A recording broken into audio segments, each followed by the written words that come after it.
Hello everyone, welcome to my channel. I hope all are safe in home. So in today's video we just talk about crystallography. So let's start. So first of all we should be know what do you mean by crystallography and what are the crystals. Then before that we should be go the next part of the crystallography. Okay, so let's start. First, what do you mean by crystallography? जैसे कि मैंने कहा था geomorphology structural geology, जैसे कि एक एक geology के ब्रांच है, तो उसी तरह crystallography is one of the branch of geology. Okay, so it is the branch of science which deals with the study sorry which deals with the study of crystals, their growth and development, external form and the system. Okay, तो totally crystallography जो branch है वो crystal के ऊपर ही होता है. Crystal का growth कैसे होता है, उसका डेवलपमेंट कैसे होता है, क्रिस्टल का क्रिस्टल सिस्टम क्या क्या है, उस सब के बारे में हम स्टडी करते हैं अंडर क्रिस्टलोग्राफी. ओके, तो what do mean by crystal? तो क्रिस्टल क्या होता है? Crystal is A polygonal body which has a definite atomic structure और अरेंजमेंट. तो सिंपली हम यही कह सकते हैं कि क्रिस्टल का एक रेगुलर फेस होना चाहिए, रेगुलर एज होना चाहिए. तो रेगुलर फेस और एज कब होगा? जब उसका इंटरनल एटॉमिक अरेंजमेंट रेगुलर होगा. ओके, तो simply we can say that crystal is a polygonal body which has a regular internal atomic arrangement. तो यहाँ पे लिखा है कि it is formed by solidification from a mixture और सॉल्यूशन. ये मेनली सॉलिडिफाई होता है फ्रॉम एनी मिक्सचर और सॉल्यूशन. तो सॉल्यूशन जस्ट एग्जांपल मैं देना चाहती हूँ.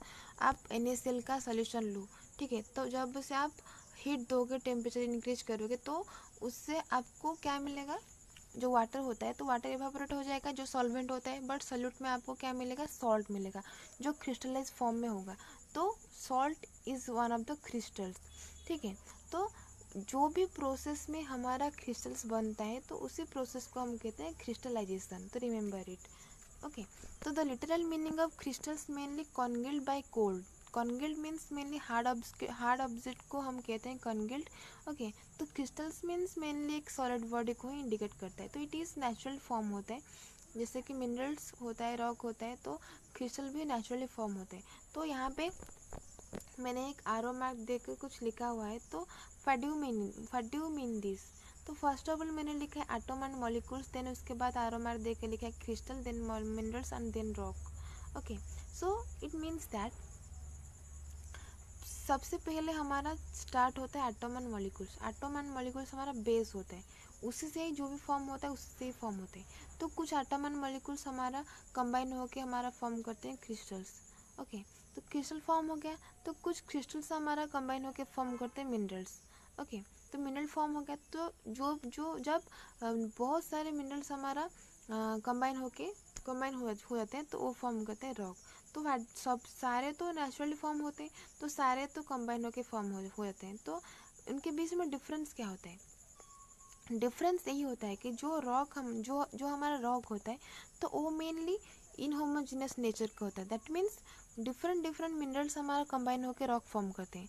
बट मैं जब मिनरल के बारे में कहूँ तो मिनरल्स हमारा एक ही टाइप के क्रिस्टल्स को लेके मिनरल फॉर्म होते हैं. ठीक है, that means mineral is homogeneous body and rock is inhomogeneous body. Okay, clear? तो नेक्स्ट हम बात करेंगे मैटर के बारे में. बिकॉज जो भी क्रिस्टल्स होता है, तो क्रिस्टल्स हमने कहा कि ये सॉलिड बॉडी होता है. तो सॉलिड बॉडी कहाँ से है तो उसे हम जानना पड़ेगा. तो मैटर क्या होता है? जो एक चीज़ जो हमारा जिसका कुछ मास होता है वो एक प्लेस ऑक्यूपाइज करता है. ठीक है, उससे हम मैटर्स कहते हैं. ऐसा नो, तो वही मैटर को हमारा 3 टाइप में डिवाइड किया गया है. First the solid, liquid and gas. तो ये तो हमने 1 क्लास से पढ़ के रखा है कि मैटर को 3 टाइप्स में डिवाइड किया गया है, solid, gas and liquid. Okay, तो उसका प्रॉपर्टीज़ भी हमें पता है, फिर भी मैं कह देती हूँ एक बार. ठीक है, सो तो मेनली हमारा सॉलिड क्या होता है? तो इनके सब सॉलिड हमारा जो भी एटम्स होते हैं तो उसका क्लोजली अरेंजमेंट होता है. तो मैं ये भी कह सकती हूँ, तो एटम एटम के बीच जो अट्रैक्शन होता है, इंटरेक्शन होता है, वो ज़्यादा होता है, स्ट्रॉन्ग होता है as comparable to liquid and gas. ठीक है, तो इसका एक डेफिनेट शेप साइज होता है और डेफिनेट वॉल्यूम होता है. ठीक है, और यहाँ पे जो मैंने लिखा है मैकेनिकली स्ट्रॉन्ग और atoms are closely pack. That mean जो भी एटम्स होते हैं उनके बीच में गैप ज़्यादा नहीं होता है, ऐसे क्लोजली पैक होते हैं एटम्स. बट जब मैं बात करूँ बात करें लिक्विड के बारे में, तो इनके सब लिक्विड हमारा क्या होता है, इनके सब लिक्विड जो भी एटम्स होते हैं उनके बीच में गैप होता है। दैट मीन्स जो भी एटम्स होते हैं तो उनके बीच में जो अट्रैक्शन होता है वो वीक होता है एज कम्पेरेबल टू सॉलिड। ठीक है, तो अब हम एटम के बेसिस पे कंपेयर करें सॉलिड, लिक्विड और गैस को। तो बट जब मैं गैसेस के बारे में बात करूँ तो गैसेस में तो एटम्स के बीच जो अट्रैक्शन बहुत वीक होते हैं। That's why the gaseous substance flow quickly. Okay, because उनके बीच में अट्रैक्शन बहुत कम होता है, जिस एज ए रिजल्ट वो ज़्यादा फ्लो हो जाते हैं। ठीक है,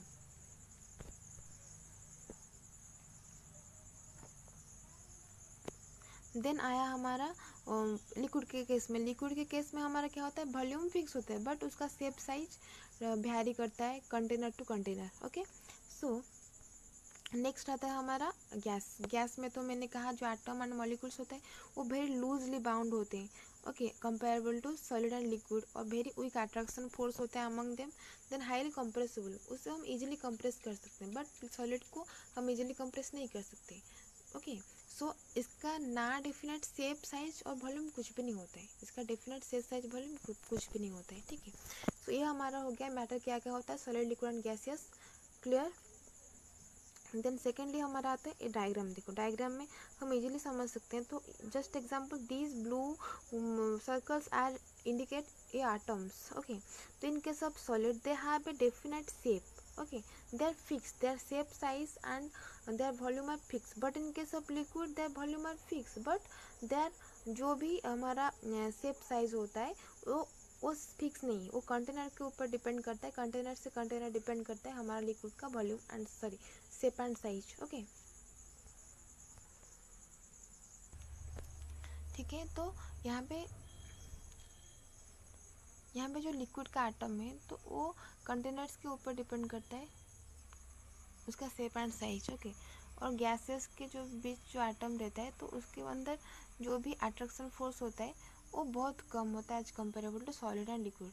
तो उन on the basis of atoms or atomic arrangement, solid has strong attraction force between the atoms, liquid has lower than solid, and gases has lower than liquid and solid. Okay, then आता है हमारा on the basis of shape size, solid has definite shape, size and volume, liquid has only definite volume but no shape and definite shape and size. Okay, but in case of gaseous neither shape and size or nor volume.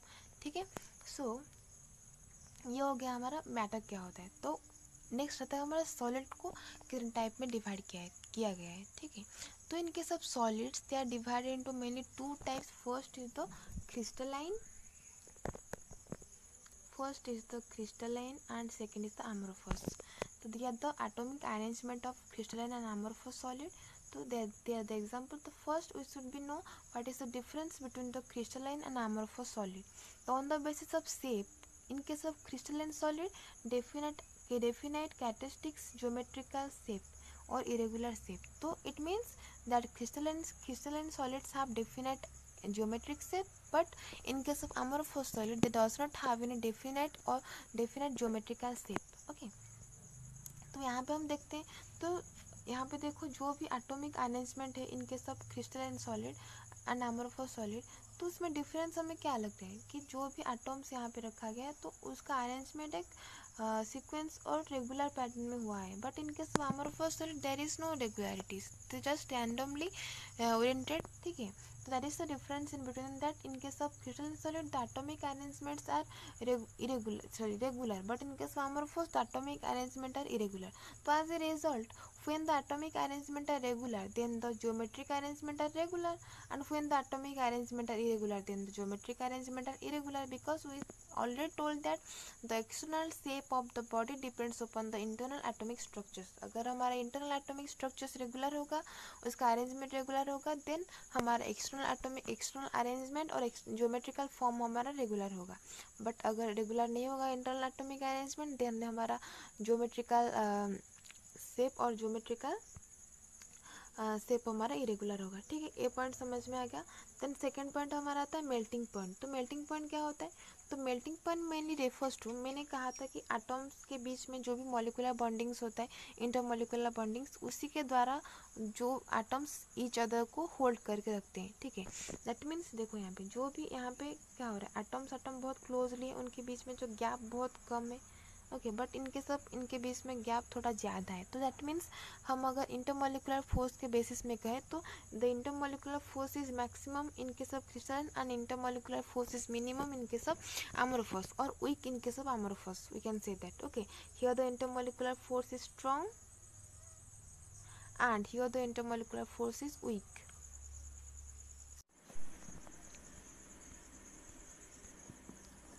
So the reason behind that the crystalline solid required or take sharp temperature to melting, because the intermolecular force is very strong in case of crystalline solid. That's why for breaking down of intermolecular force it takes more temperature. Okay, breakdown होगा तभी melt होगा ना। तो उसी तरह amorphous solid हमारा range temperature required करता है because of the weak intermolecular force और बॉन्डिंग। ठीक है, सो आई होप आप समझ गए होंगे ये पॉइंट को। तो उसके बाद हमारा आता है क्लीवेज। तो cleavage property means when we just cut a crystalline solid. Just example, this is a crystalline solid and this is an amorphous solid. Okay, so when I caught it with a sharp edge, then the crystalline solid give a smooth plane, but the amorphous solid gives a rough plane. ऐसे, ठीक है। तो what is the reason behind it?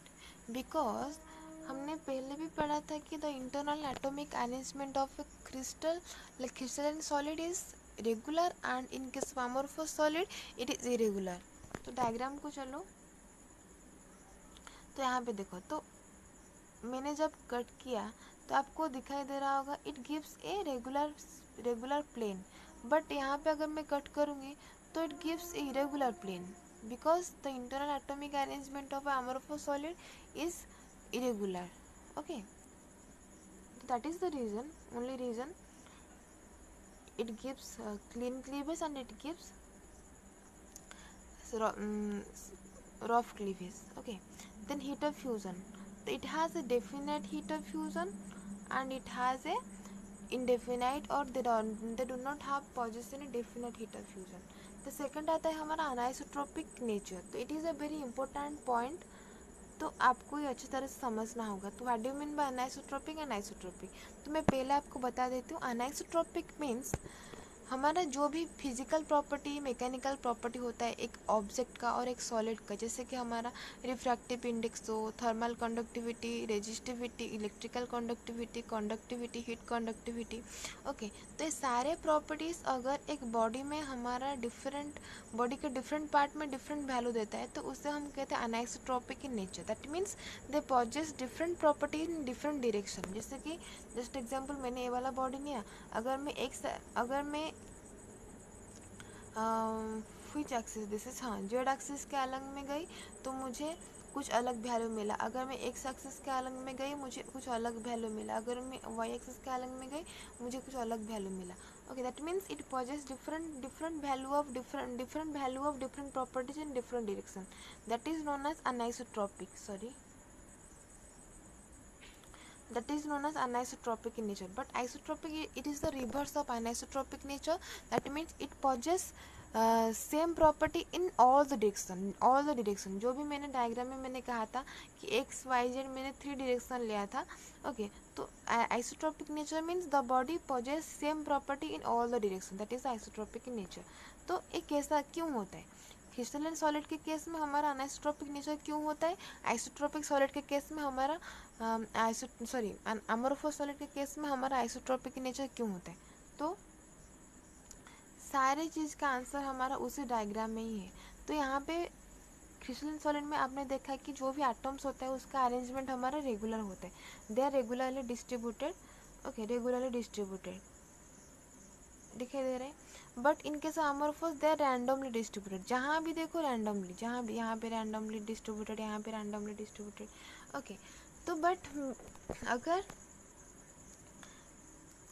तो वहाँ पे लिखा हुआ था कि अनाइसोट्रोपिक नेचर पजेस करता है हमारा क्रिस्टलाइन सॉलिड। तो अनाइसोट्रोपिक नेचर का मीन्स क्या होता है, that means a body possess different properties, possess different value of different properties in different direction. Okay, उसका मतलब होता है जो भी प्रॉपर्टीज़ उसने लिया हुआ है, जैसे कि हमारा रिफ्रैक्टिव इंडेक्स हो, थर्मल कंडक्टिविटी हो, तो सारे प्रॉपर्टीज़ का वैल्यू हमारा डिफरेंट डायरेक्शन में डिफरेंट मिलेगा। तो क्यों मिलेगा, जस्ट एग्जाम्पल, अगर मैंने यहाँ पे हाँ, अगर मैंने इस डायरेक्शन में एक प्रॉपर्टी है, जैसे कि मैंने कंडक्टिविटी का टेस्ट करना है, तो मैंने इस डायरेक्शन में उसका वैल्यू चेक किया, तो यहाँ पे मुझे एक वैल्यू मिला। उस डायरेक्शन में ए वाला डायरेक्शन में मैंने एक चेक किया, तो यहाँ पे मुझे एक वैल्यू मिला। क्यों मिलेगा डिफरेंट वैल्यू, तो मैंने कहा कि उसका तो रेगुलर डिस्ट्रीब्यूशन है, तो यहाँ पे मुझे आइसोट्रोपिक मिलना चाहिए, तो अनाइसोट्रोपिक मुझे क्यों मिला। तो ध्यान से देखो इस डायग्राम को। ओके, तो पहले मैंने ए वाला डायरेक्शन लिया, तो ए वाला डायरेक्शन में मेरा रेगुलर अरेंजमेंट हो रहा है।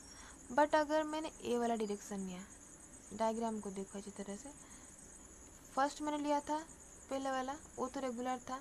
ओके, बट अभी मैंने ऐसा वाला डायरेक्शन लिया, तो यहाँ पे जो भी एटम्स दिस रीजन में, बाहर मत देखो, ए वाला रीजन में जो भी मेरा एटम्स का अरेंजमेंट है वो रेगुलर है या नहीं, नहीं है, no, there is no regularities in the atoms.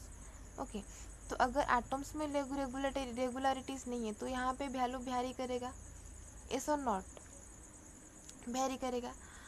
ए वाला पार्ट गया, तो सेकेंडली मैंने ए वाला, सॉरी,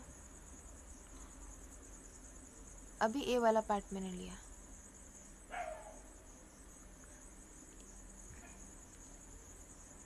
जस्ट एग्जाम्पल, मैंने ए वाला पार्ट लिया, तो यहाँ पे तो एटम्स रेगुलरिटीज मेंटेन कर रहे हैं, तो यह इसका मतलब क्या होगा, यहाँ पे जो भी मैंने प्रॉपर्टीज लिया उसका वैल्यू अलग आएगा, बिकॉज यहाँ पे इरेगुलर था, यहाँ पे रेगुलर हो रहा है।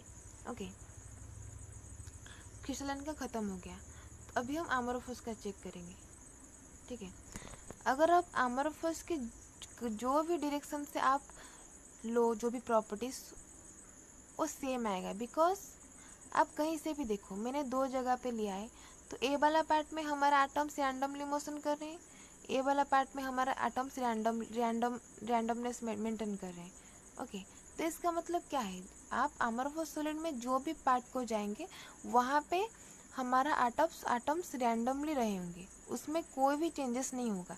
हम यह भी कह सकते हैं कि अमोर्फस सॉलिड में जो एटम्स होता है वो रेगुलरली रैंडम रहे हैं। ठीक है, उनके रैंडमनेस में रेगुलरिटीज है। बट इनके सब क्रिस्टलाइन सॉलिड आप कहीं से भी लो, उसमें चेंजेस आएंगे, बिकॉज मैंने पहले यहाँ से लिया तो यहाँ से मुझे रेगुलर एटम्स मिले, बट मैंने जब वहाँ से लिया यहाँ पे मुझे रेगुलर एटम्स नहीं मिले, इरेगुलर एटम्स मिले। बट जब मैंने यहाँ से लिया यहाँ पे मुझे रेगुलर एटम्स मिले। दैट मीन्स यहाँ पे जो रेगुलर एटम्स का अरेंजमेंट है उसमें रेगुलरिटीज़ नहीं है, बट यहाँ पे जो रैंडमली जो भी एटम्स का अरेंजमेंट हुआ है उसमें रेगुलरिटीज़ है। That means we can say that in case of amorphous solid there is a regularities in the randomness arrangement of atoms. Okay, that आप कहीं से भी लो, उनके एटम्स में वही रैंडमनेस कंटिन्यू रहा है, वहाँ पे कोई भी चेंजेस नहीं हुआ। That's why in case of amorphous solid जो भी अनआइसोट्रोपिक प्रॉपर्टीज़ अगर हम कंसिडर करें तो आइसोट्रोपिक नेचर के रहेंगे, बिकॉज जो भी वैल्यू आप लोगे वो हर डायरेक्शन में हमारा सेम रहेगा, बिकॉज हर डायरेक्शन में हमारा रैंडमनेस हुआ है, वहाँ पे कोई भी चेंजेस नहीं हुआ। कोई भी डायरेक्शन में हमारा कोई भी चेंजेस नहीं है। यहाँ पे गए तो यहाँ पे रैंडमली एटम्स का अरेंजमेंट हुआ है, यहाँ पे गए तो यहाँ पे भी आपके रैंडमली अरेंजमेंट हुआ है एटम्स का, यहाँ पे भी रैंडमली अरेंजमेंट हुआ है एटम्स का। बट इनके सब क्रिस्टलाइन सॉलिड ये अनआइसोट्रोपिक नेचर का क्यों है, बिकॉज यहाँ पे जो रेगुलर अरेंजमेंट हुआ है एटम्स का उसका कोई रेगुलरिटीज़ नहीं रहा है। बिकॉज यहाँ पे अगर मैं कहूँगी तो यहाँ पे उसका यहाँ पे रेगुलरिटीज़ मेंटेन हुआ है, बट यहाँ पे नहीं है। ठीक है, तो ऑब्वियसली चेंजेस होगा प्रॉपर्टी, तो that is the reason the crystalline solid possess anisotropic nature and the amorphous solid possess isotropic nature, ठीक है। तो सेकंड आता है हमारा नेचर। तो nature, on the basis of nature crystalline solid possess true solid and it is possess pseudo solid. तो pseudo means false, false solid, okay. तो white is called true solid. तो ट्रू सॉलिड कब कहते हैं? जब एक body हमारा solid का सारे प्रॉपर्टीज को, कैरेक्टरिस्टिक को सेटिस्फाई करता है, उससे तभी उसे हम कह सकते हैं ट्रू सॉलिड, ओके। बट इसे अमोर्फस सॉलिड को फॉल्स सॉलिड क्यों कहा गया है? Because it does not possess all the properties of solid. Then second आता है हमारा arrangement, order in arrangement of constituent particle. तो कंस्टिट्यूएंट पार्टिकल्स हमारा क्या रहता है? Atoms and molecules. तो अगर एटम एंड मॉलिक्यूल्स, तो in case of crystalline solid this is the long range order and this is the short range order. तो what do mean this? तो सारे चीज़ का आंसर हमें एक डायग्राम में ही मिलेगा। तो आप डायग्राम कर लो, एक पॉइंट को समझ लो डायग्राम में, बस हो गया। आपको रट्टा मारने की कोई ज़रूरत नहीं, बस समझ लिया, बस हो गया, ठीक है। तो यहाँ पे क्रिस्टलाइन सॉलिड में लिखा गया है कि this is the long range order and this is the short range order. तो व्हाट डू मीन दिस? तो what is long range order? Because यहाँ पे जो एटम्स का ऑर्डर हुआ है, order of arrangement of constituent particles और atom and molecules, that is long. तो यहाँ पे देखो, यहाँ पे एक एटम्स का अरेंजमेंट हुआ है इस मैनर में, हॉरिजॉन्टली अरेंजमेंट हुआ है, वो कंटिन्यूसली चल रहा है, ओके। तो यहाँ पे भी हॉरिजॉन्टली अरेंजमेंट हुआ है, तो यहाँ पे देखो इंक्लाइंड अरेंजमेंट हुआ है, वो कंटिन्यूसली चल रहा है, ठीक है। But in case amorphous solid के बारे में मैं अगर बात करूँ, तो यहाँ पे अरेंजमेंट में कंटिन्यूटी नहीं है और ऑर्डर में कंटिन्यूटी नहीं है। तो यहाँ पे एक ऑर्डर चला, यहाँ पे एक ऑर्डर स्टार्ट हुआ, बट यहाँ पे ब्रेक डाउन हो गया। तो यहाँ पे एक ऑर्डर स्टार्ट हुआ, यहाँ पे ब्रेक डाउन हो गया, यहाँ पे स्टार्ट हुआ, यहाँ पे ब्रेक डाउन हो गया। तो उनमें जो ऑर्डर है वो शॉर्ट पीरियड के लिए होता है, उसके बाद ब्रेक डाउन होता है। बट यहाँ पे लॉन्ग ऑर्डर होता है, दैट मीन्स वो कंटिन्यूसली चलता है उसका ऑर्डर। जैसे कि यहाँ पे मैंने कहा इंक्लाइंड ऑर्डर स्टार्ट हुआ, तो इंक्लाइंड ऑर्डर चलता रहा है, ठीक है। यहाँ पे हॉरिजॉन्टल चलता रहा है, बट यहाँ पे कुछ टाइम के लिए शॉर्ट ऑर्डर होके ब्रेक डाउन होके फिर से नया एक ऑर्डर स्टार्ट होता है। तो इसीलिए कहा गया है कि amorphous solid is short range order possess and crystalline solid possess long range order, ठीक है। सो यहीं पे एंड होता है हमारा डिस्कशन। तो नेक्स्ट वीडियो में हम देखेंगे एलिमेंट्स ऑफ क्रिस्टल्स के बारे में, देन सिमेट्री ऑफ क्रिस्टल्स। तो एक बिट बाय बिट हम सारे चीज़ को कवर करेंगे। देन उसके बाद अगर आपको ये वीडियो अच्छा लगा तो लाइक करें, देन और अगर आपको कुछ पार्ट समझ में नहीं आ रही है या फिर कुछ प्रॉब्लम हो रहा है, देन आप मुझे कमेंट कर सकते हैं, ताकि मैं आपको नेक्स्ट वीडियो में बेहतर समझा सकती हूँ, ठीक है। Thank you.